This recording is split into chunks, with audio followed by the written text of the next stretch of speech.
Every now and again, life breaks us and leaves us raw and shattered on the bedroom floor.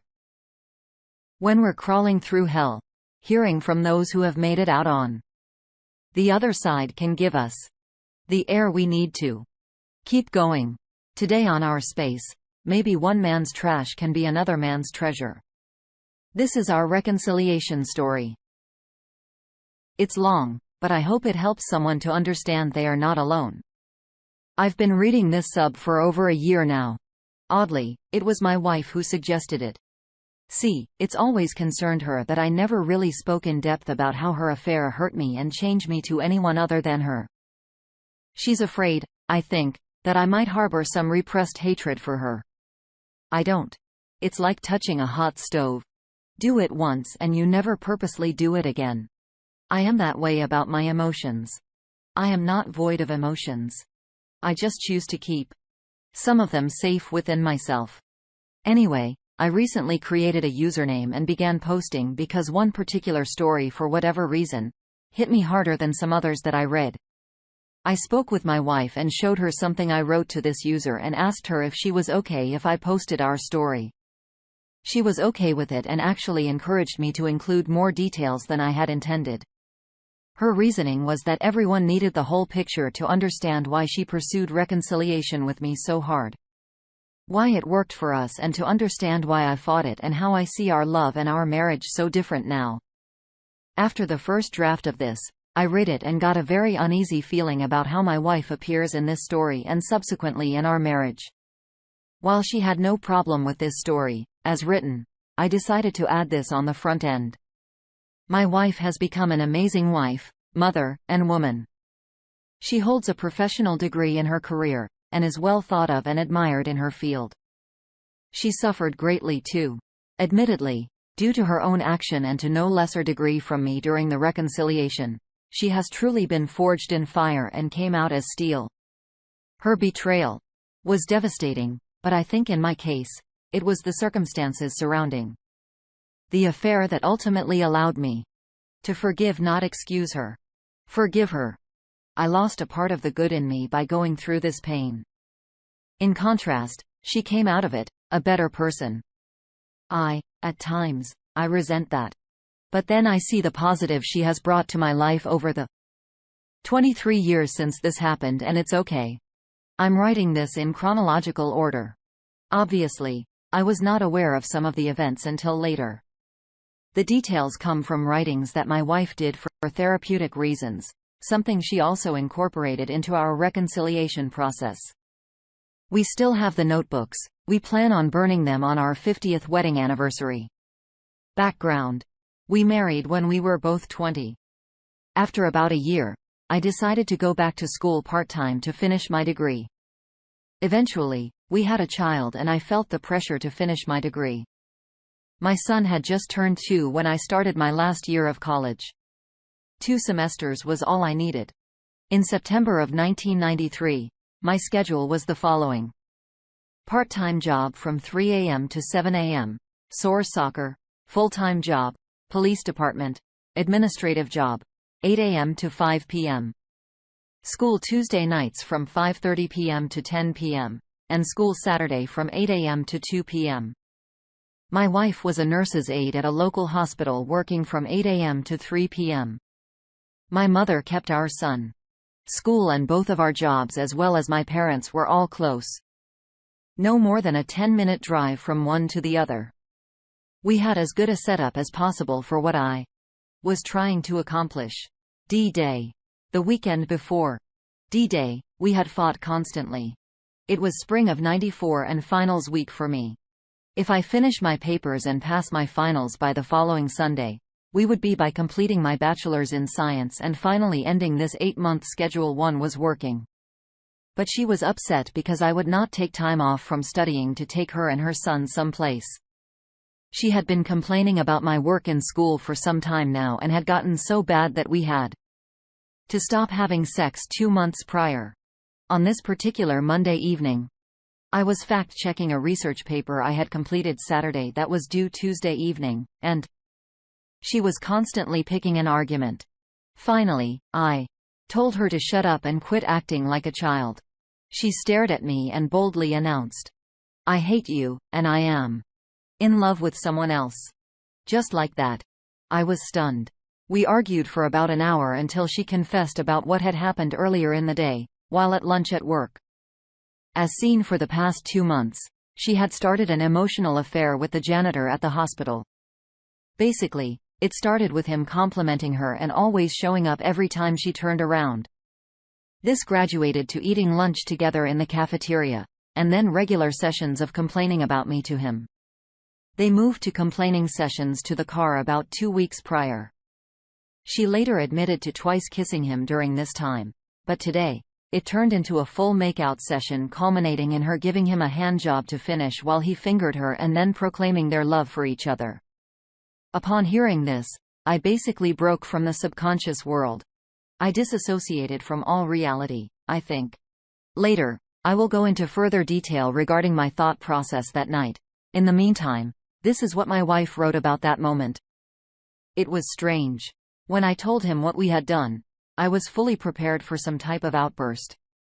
He just looked at me with the most horrible pain you can imagine. Then it turned to something I can't describe. It was blank. He turned around and walked to the bedroom and quietly closed the door. I remember getting mad then. The bastard would not even fight for me. I just knew at that moment, made the right decision and everything was going to work out. I did it. I was breaking free of the man that was ignoring me all these months. Returned to the living room with a suitcase and walked past her and out the front door. I remember her repeatedly asking where did I think I was going. Running home to Mommy was when I remembered I placed the suitcase in the driveway, went back in and grabbed her purse, and held it out and told her to leave. This shocked her. She refused. I gently threw her over my shoulder, locked out the door, sat her on the hood of the car. Her shock at this allowed me time to get back into the house and lock the door. She tried to get in, but I held the deadbolt and she eventually left to stay at her parents'. She told them we were separating, but not why. That was a long night. I called into both jobs to let them know I had a family emergency come up and would not be in the next day. At some point, I fell asleep. Tuesday, D-Day +1. I woke up at 7 and immediately began to occupy my time by planning on how to minimize contact with my soon-to-be ex. I called my mother to ask her to keep my son. Was worried because normally he was there by now.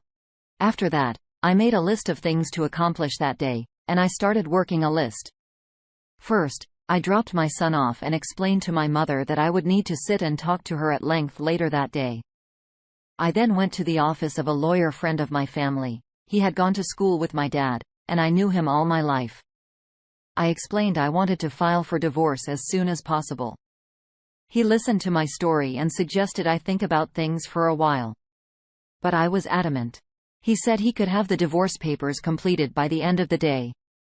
I told him I would pick them up that day and file them with the clerk's office myself. I dealt with this type of thing at my job with the PD. Next, I want to get new locks for the house and made a stop off at the bank. I emptied and closed both our savings and checking accounts. I placed half the money in an envelope and stopped by my sister-in-law's place of work and gave her my wife's half of the money. I told her to tell my wife that she is not to contact me at all, and that was her half of the money from the bank. I also told her I'd cancelled our only credit card. Back in my mom's, I told her everything. And she and my little sister came up with a plan for my little sister to stay at my house and watch my son while I worked and went to school for the rest of the week. I made my way home and changed the locks, spent the rest of the afternoon cleaning and playing with my son, and then went to school. My wife also decided to not go to work that day. She contacted the janitor and told him what had happened. He was sympathetic and invited her over to his house that evening to get away from the stress. More on this house later. Long story short, she went and she screwed him. Here is what she wrote about that night. He fell asleep after. I remember being so excited at the beginning, but during and after, it began to feel wrong. Since he was asleep, my mind began to wonder. I thought about me, and how he had made me do this pushed me to find someone else. I got up and left. On the drive home, I began to remember the first time G and I had sex. We were each other's first. I broke down and thought about how disgusted I was with myself. Then I got mad at G all over again. It was really a sick cycle. I would not face the responsibility of how truly horrible the thing had done was. I convinced myself it was his fault. Wednesday, D-Day +2. That day began as normal. I went to work, came home, showered and ate breakfast with my son and sister. My wife called and wanted to make arrangements to see our son. She was cocky and spiteful. On the phone, I told her that I would meet her Sunday at 1 p.m., and she could spend some time with him at the local park. Steve wasn't going for that. She wanted in with the weekend. I said, no. She knew him staying at the house solved the babysitting issue for right now. Both her parents worked, so she did not push it. She slammed the phone down. I went to work at the PD. In the first chance I got, I went to the clerk's office and filed for the divorce. Later in the day, I was notified by a girl I knew there that they were ready to go to the sheriff's office to be served. I called the deputy I knew and told him the story and asked him to serve them to her at work. He said he would the next day. Sunu BX also returned to work. Her janitor came by her station and chatted her up throughout the day. They were not able to eat lunch together that day, nor meet that evening. He claimed he had to go to something with one of his kids. He told my wife earlier that in the affair, he was divorced and had 3 kids. She went to her parents after work. Later that night, she called me 3 times, and each time I hung up on her, after I found out it was her. Caller ID was not the norm back then in my area. Thursday, D-Day +3. After another long night of grieving, my day started out like the day before. I went to work. After I arrived at my second job, I received a phone call from the deputy that was going to serve the papers. He told me he would get there around noon. I explained that would be fine. Her lunch hour was from 11 a.m. to noon. I sat at my desk and tried to work. I was antsy and got up and went to the restroom at least 3 times until I finally threw. I called myself and kept reminding myself that it was the right thing to do. Thankfully, I had not heard from my wife so far. 11 a.m. My wife meets the janitor for lunch. They retire to his car in the parking lot and screw classy. They clean up, go back inside, and grab something in the cafeteria for lunch. Noon. My wife returns to the nurse's station on her hallway along with the janitor and starts talking to the RN in charge of the hall. 5 minutes later, the deputy walks in. He asks the RN where he can find Kay, my wife. Kay speaks up. That's me. The deputy turns to her and in a loud voice says, Mrs. Kay, you are being sued for divorce due to infidelity. My wife falls on the floor. Here are her words describing what happened. When I heard that, I felt this massive wave of shame and guilt. It hit me that I had destroyed my marriage, that she was really going to divorce me. Some stupid part of me really believed that he would not do it. I thought this was just another argument I was trying to win. Really sick thinking. I remember the deputy physically picking me up and putting me in the chair. There was screaming. It was me. The RN was trying to calm me down. The janitor tried to grab my hand and I punched him. He turned his head and the punch landed on his neck. I scratched him as he pulled away. Ace said I was yelling at him, that he had ruined my life. They got her calmed down. The deputy said that the janitor left immediately. She was able to go back to her shift, but I did a lot of covering for her. 2:45 p.m. My wife was close to finishing her shift when she was called to a hospital administrator's office. She was scared. She guessed someone had reported root first. When she arrived, the lady closed the door and immediately told her she was fired, not to come back on the property, and that she would receive her last check through the mail. It seems the trust in the parking lot had been witnessed by someone. They had reported it. At some point, I had been called in and had relayed the story about the divorce papers. The janitor was brought in, questioned, fired, and escorted from the property just an hour prior to my wife being fired. Everyone in the hospital knew about it all. She says she just went to the car and drove to her parents. At this point, they still did not know what was going on, just that she and I were split up and it appeared serious. 5:30 p.m. I was eating supper with my son at home. My sister was out with friends, and we were just spending time together. The deputy had relayed the events from earlier, and I had gotten quite a bit of faction, knowing the reaction. The janitor being there was just blind luck. I was surprised she hadn't been arrested for assaulting him, but, hey, you can't have everything. Then there was a knock at the door. Standing in front of me was a lady about 5 feet tall and enormously pregnant, barely able to stand straight. She asked for Kay. I explained she no longer lived there and would not be returning. She asked if I was her husband. I said soon-to-be ex-husband. I had served the papers today. She said she was Dee, the janitor's wife, and she was pregnant with her 4th child. I let her in to sit down. She explained what had happened earlier about her husband and my wife getting fired and the circumstances surrounding it. I felt like throwing up. Who the hell was this psycho which I had married? She also explained about the house that my wife met him. It was at that point. I would have murdered him in cold blood right there if I could have found him. Not for my wife, but for humankind in general.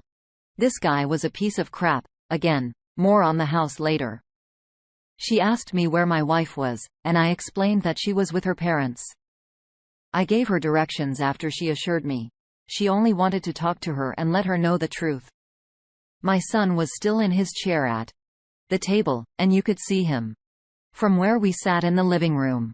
She commented on how wonderful a father I was to take on the care of my son alone. She got up and left. 6:30 p.m. My father-in-law answered his door and asked to speak to my wife. Thinking she was a friend of Kay's, he went and got Kay, who stepped out on the porch to speak to her. Dee told her who she was and that she just wanted to know the truth about what she had gotten herself into with the janitor. Dee and the janitor were still married and living together. She was 8 months pregnant with their 4th child. Kay was upset and crying at this point and apologizing over and over again. But it got worse. You see, the janitor and another guy at the hospital, along with one of their friends, were playing a game. The goal was to see how many married women they could screw in the span of 90 days. Up until my wife, the third guy was leading with 3. My wife was a janitor's third. Oh, and the night he had the thing with one of his kids, he screwed the 4th woman. Dee said that the lady had been married 25 years, and Dee was informing her husband next. It was the neighbor. The house was a place they rented to take the ladies. Dee found out about this 2 hours after he was fired. He came home high and crying. Confessed everything in an attempt to work it out. Dee left with the kids and told my wife she was leaving him. She then squared up her shoulders and slapped my wife hard across the face and called her a stupid cow. Kay was stunned. Dee told her she should be ashamed of throwing away her family. She told her how she was at her home an hour ago and watched a loving man feeding his son all alone because his wife was a stupid selfish whore. My wife lost control crying and Dee walked away, got in the car, and left. My in-laws checked on her after hearing the car drive off. She was basically catatonic. They got her inside and was discussing taking her to the emergency room when she began to just talk out of her head. My father-in-law thought she was on speed or something. She started talking about how terrible she was and how she had to fix it. They calmed her down eventually and got the whole story. My father-in-law was really hurt. He was and is a good man. He later said my wife, could see the shame and disappointment on his face. Mother-in-law, well, she blamed me as usual. I'm not fond of her. Immediate aftermath. Father-in-law called me the next day and apologized. The one and only time I ever suspected that my father-in-law had tears in his eyes. He told me what happened and said that Kay had been in a room all day night. I told him about the appointment. Kay had to meet me on Sunday at the one of the park. He said okay and hung up. I worked Friday and went to school that Saturday. By the end of the day, I had found out I had passed and would receive my degree. Bittersweet, but I made it. My parents celebrated that night with extended family coming over and cooking out. I have a great family. No one brought up Kay.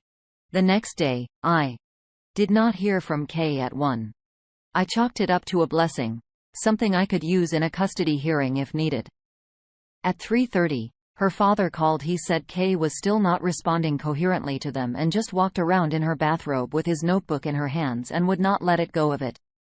She had not bathed in days and only ate sparingly. He was worried and tired.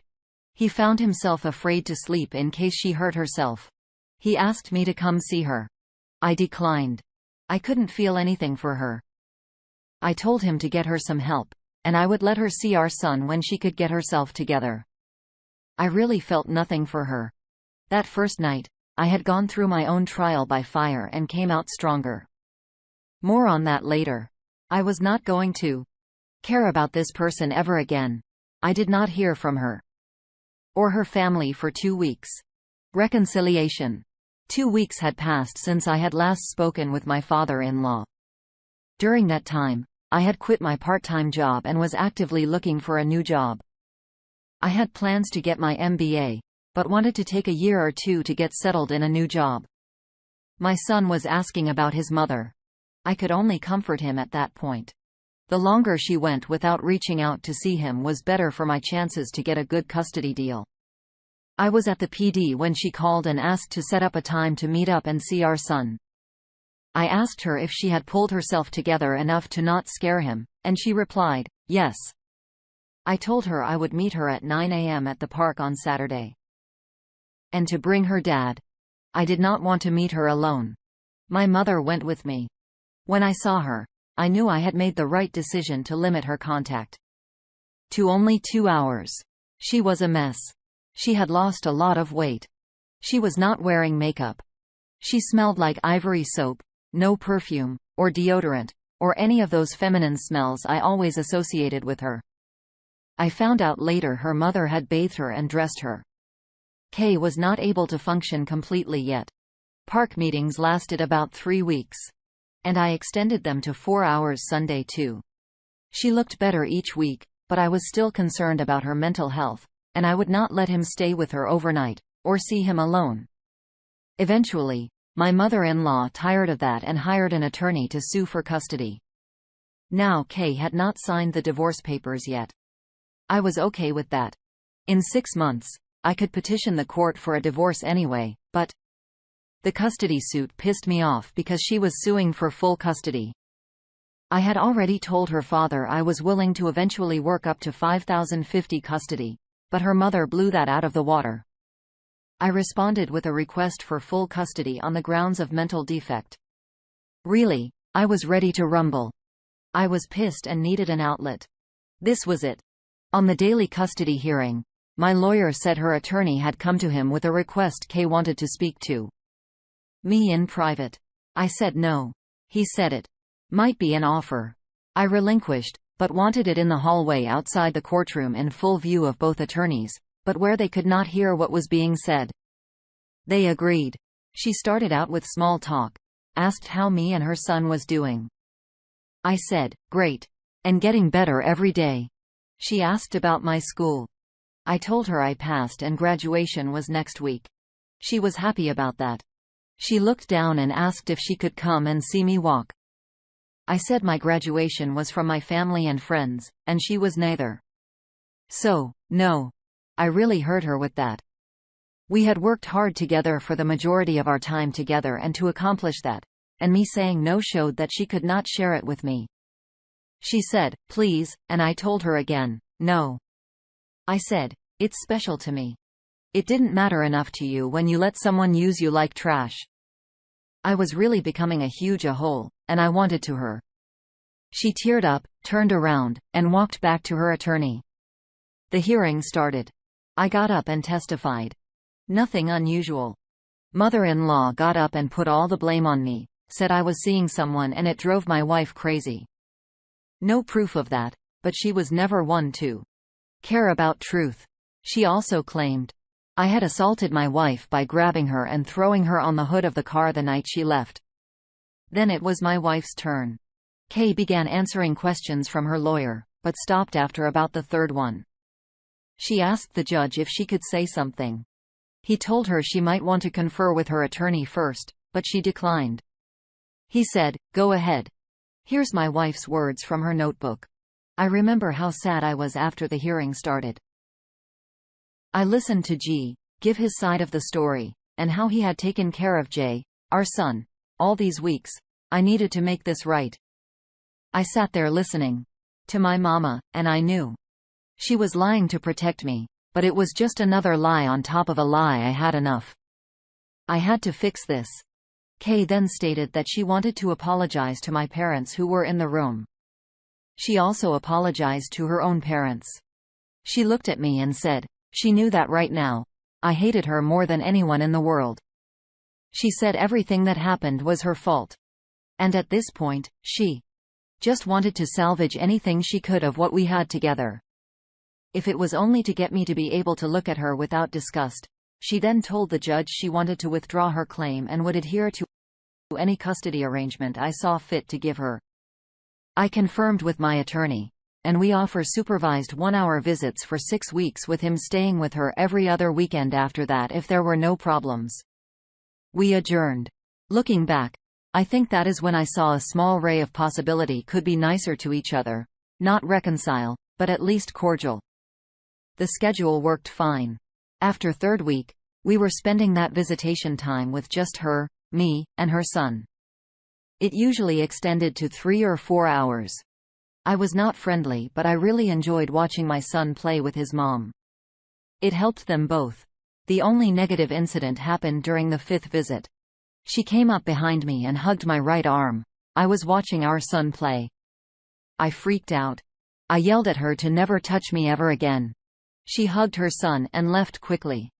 The next week, we just acted as though nothing happened, and she kept her distance. Another month passed, and we were talking more about day-to-day issues. I had a new job that was paying more, and she had begun nursing school.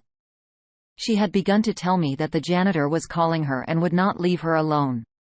She claimed she wanted to be honest with me in case I heard. She had told him to leave her alone, but he still showed up at her parents' house one night. Father-in-law threatened to kill him if he didn't leave her alone. I told her I did not care who she slept with anymore. She said she was not sleeping with anyone and never would until she knew that we could never put our family back together. I told her it was never going to happen. 6 months after our separation, I brought her up the fact that she needed to sign the divorce papers. She said, no. I reminded her I did not need her to sign them, but it would be easier if she would. She asked if she could come by the house that night so we could talk, and if I still wanted a divorce, she would sign them that night. I agreed. She showed up with these notebooks. The little black composition notebooks that look like a bound book. She told me she started writing down the things the day after she got the divorce papers. She does not know why, but it seemed to help. She said she wrote everything she could remember about what had happened in as much detail as she could. She wanted me to read it, but warned me it would hurt bad. She wrote about what she said and did with the janitor. I really did not want to read it. She said she knew she was taking a risk, but she had to do something to make me understand why she was trying to save our marriage. So I read it. She was right. It was hard. The sex part was not really detailed. It was described in general terms, but what she said about me and our marriage to him, damn, that cut deep. The book I read that night also chronicled her mental breakdown. The writing was jumbled and unorganized. But every day it got better and better. She eventually began to dissect what she had did and said it was her therapy. One funny passage was when she described this insane conclusion that she came to and was convinced it would set all things right. You see, she remembered she never had an orgasm with a guy. Never. If she did not come, then that meant she did not enjoy it. Therefore, she did nothing wrong. and I would have to take her back. She believed that until she explained it to her dad. Much to his discomfort, and he told her it did not work that way. Reading the book did not change my mind, but it scared me. I was still concerned about her mental state.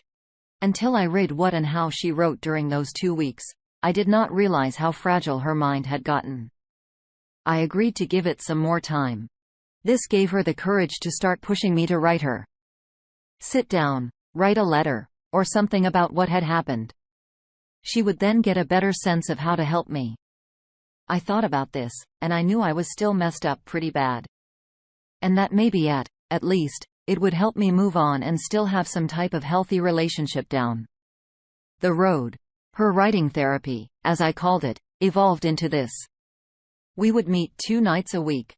Our first assignment would be to write down where we saw the state of our marriage prior to D-Day.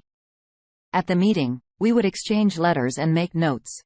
We would then put our questions in writing and ask them to the other person. We would talk until each question was fully answered and go to the next one.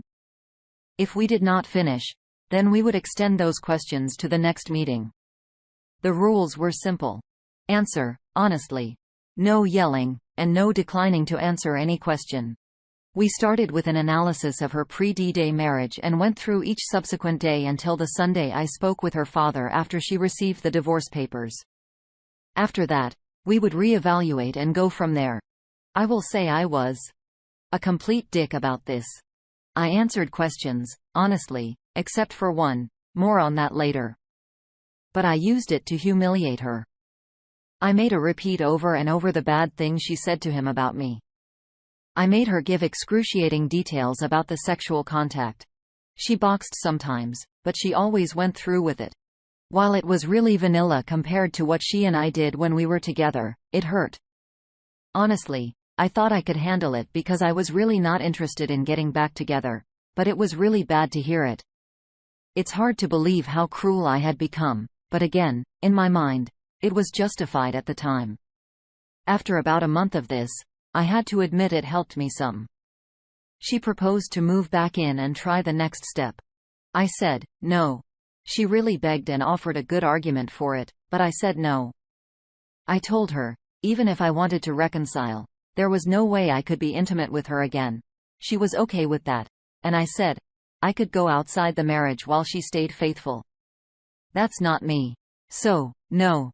After another month, I relented but laid down some rules.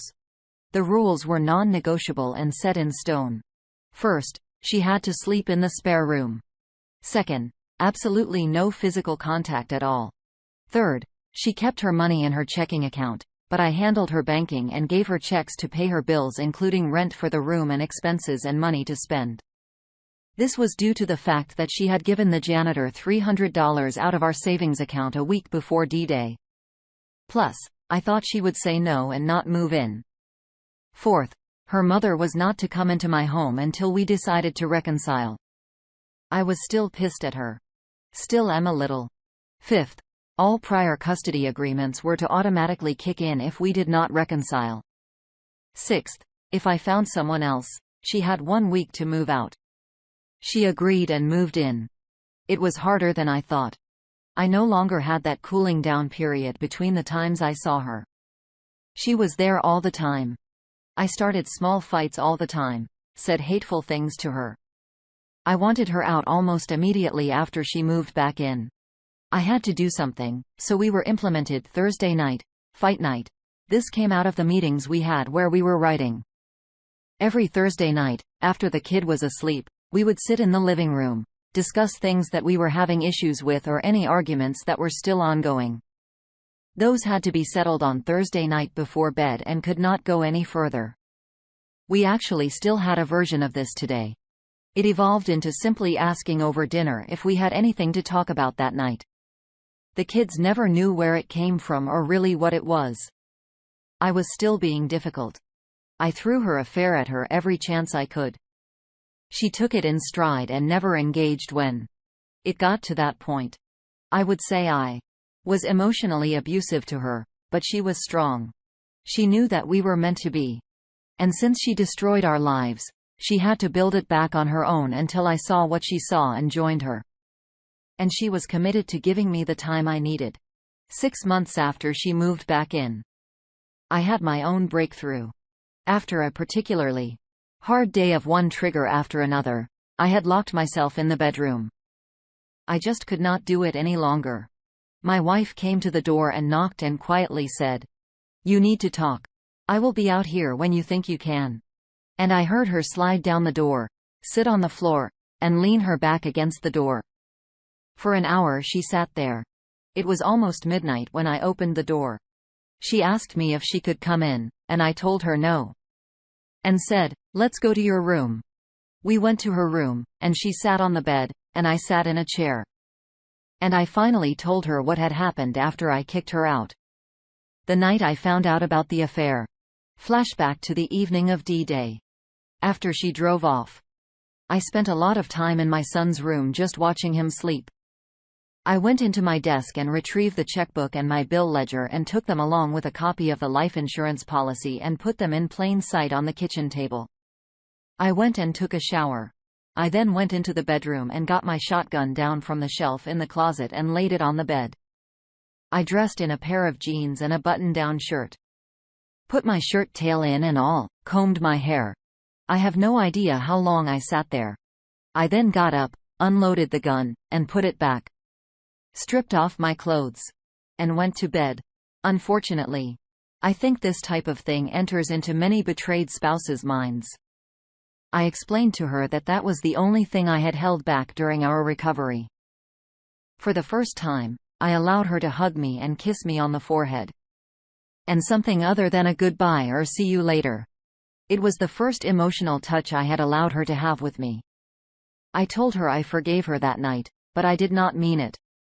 It was a number of months later before I actually meant it, but saying the words then cracked the door open for me. After that, physical touch increased slowly, holding hands, kiss goodbye, a hug, etc. These began to be more normal occurrences in our relationship. Sex was not happening, but we were headed that way. And eventually, almost a year after she moved in, we finally were intimate. I think this was our historical bonding time. She was still journaling.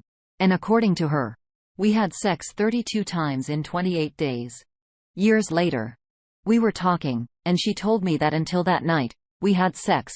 She woke up every morning thinking today would be our last day together. She kept telling herself just one more day. She knew me well enough to know that sex meant I was rebonding. Today, we have a good marriage. Both successful in our careers. We have 3 grown children. They do not know about any of this as far as we know. No plans to tell them. But no plans to lie if they ask. We both changed a lot. My wife is a lot stronger and wiser. She looks back on this as an unnecessary evil that she caused, but she successfully overcame. I sometimes think she still punishes herself for it. For my part, it does not come up in discussions or arguments at all, hasn't in over 20 years. She's very perceptive. And more often than not, recognizes when I experience a trigger. And, yes, they do still happen. Maybe once or twice a year. They are swift and short. But they sting. Usually, she will grab my hand and hold it. Sometimes she will hug me and say, "I love you." Or simply thank you. I lost some of the good in myself. I hold a lot of my feelings back and deal with them myself. While I try to support her emotional needs, she knows I will not be her emotional tampon anymore. It's her job to let me know what the issue is and put forth a plan to fix it, which I will help to implement. I love her. I had to learn to love her again. It's different, more realistic, but intense, nonetheless. As I said earlier, I feel I had to lose a part of the good in me she can become a better person. And at this point in my life, I'm good with that. I hope this helps someone. Every situation is different, but this worked for us. And I'm thankful for that. I'm not preaching reconciliation. I'm preaching self. Handle yourself. Fix what you have control of, not what you can't. Do what benefits you and your situation. Be selfish to a point. Then see about becoming a we again in a marriage or relationship later. Google the Serenity Prayer. No true words have ever been written, in my opinion. And remember, the sub is surviving infidelity. You are reading about the worst days of our lives and marriage. There are many greater, happier memories we have created that far outweigh this tragedy. I wish you all the best in this journey. You do win on the other side of the pain if you put forth the effort for yourself. Thanks so much for being an open and honest with SOP. It's not often we hear of stories like this where people are open, bearing it all, embracing the very worst of themselves, and willing to crawl through the flames to get out on the other side, a completely different person. You and your wife went through the inferno. It felt nice to read her perspective through it all, as we rarely hear from the cheater in these cases. I think it's quite common for cheater to blame their partners for their own actions because it's easier to blame someone else, then really take a look inside. And as for how you were treating your wife, that's valid. When we're hurt and hurting, we want to hurt others. We harbor that hurt. It's easier to hold on to the hate and the hurt than it is to forgive. Update. It's hard to believe it's been so long ago that I posted this. I stepped away from this account because I read so much trolling privately by people that are so hardcore against reconciliation, and I get it. Many who reached out for help after I posted were quickly informed. I don't recommend reconciliation. It's hard. It's difficult. It's painful. But if you can do it under the right conditions, it has its own rewards. I just wanted to let everyone know we are still married. We now have grandkids. And if you know, it's a completely different type of love. My wife is semi-retired and works PRN now, meaning when needed, when she wants. I continue to work full-time, but we find a lot of time to travel. I don't remember the last time I had a trigger, maybe about 3 years ago, and only because our oldest found out about my wife's affair through a vindictive relative that lives a very lonely life. My wife handled it with such grace and humility that I think it affected me in a way that I have finally just moved on completely. She apologized for the pain she caused me, and we both explained that it was in the past, that any issue he has with it we would help him, but cautioned him that ultimately it was between us and fell under things that were our business. It has not appeared to have had any effect on the relationship, though she was extremely embarrassed. That's about it. We wish all of you going through this pain the best. Now let's check in with the comments. First one says, and none of this would have happened if you didn't act like a man at the beginning and didn't throw her out like a piece of trash. A cheater needs to be hit by reality like a truck. Otherwise, he or she stays forever in his or her delusional wonderland where nothing is their fault. Many people here should learn this lesson. Bop replies, honestly, I did it to more gain control of myself. In the weeks looking back after her admitting to the affair, it was easier to make decisions regarding my son, my finances, my life in general, all without giving one hoot in hell how it affected her. That was huge. Also, by the time she was ready to try to fix things, it was truly on her to make it right. She spent a long time with one foot out the door before I truly accepted her back. Another commenter says, this is really beautiful. Thank you for sharing it. We all differ in the details and in how we choose to go forward. I think we have many of the same thoughts and feelings, and it's really good just to know that at least you're not the only one. I wouldn't wish this on anyone ever. But at least we can use the pain to strengthen each other. I'm sorry you were hurt, but I'm glad you found your way here. That janitor guy, though, what a piece of crap. One more comment. I'm in the midst of the fresh torment of infidelity. We weren't married, but this was going to be it for me. She seems so lost right now in making horrible decisions after horrible decisions. I can't help her. I have to step back. What you wrote gave me such a great piece about doing what I have to do. That and many tears. Thank you for sharing your story of redemption. I'm so happy for your happy ending. Peace be to you and the love of your life. 6 years update. Sad news for me and my family. 3 weeks ago, my former wayward wife passed away. She battled colon cancer for 6 months and passed away with all of us by her bedside in the home we built 4 years ago to spend our retirement in. She was only 18 months into her retirement when diagnosed. I do not have the ability to explain the loss. It's beyond anything I've experienced. Even that pain that we all experienced in this community has betrayed loved ones. She spent our remaining years after our reconciliation, making up for the pain she caused and succeeding in a spectacular fashion. I miss her, our kids miss her, but I'm here for a reason. T wrote a letter to me in her final days. She instructed our pastor to give it to me after the funeral when he felt the time was right. I read this letter 3 days ago, and I want to share the passage from that letter to all of you that have read our story and have gotten any type of good from that post. It illustrates our need as betrayed to forgive and those that betray and are truly remorseful that they too suffer long-term for their betrayal. Quote, I feel a lot of physical pain right now, as you know, but my faith makes me see what's to come in it. The pain fades some. Pain has a way of making one turn inward.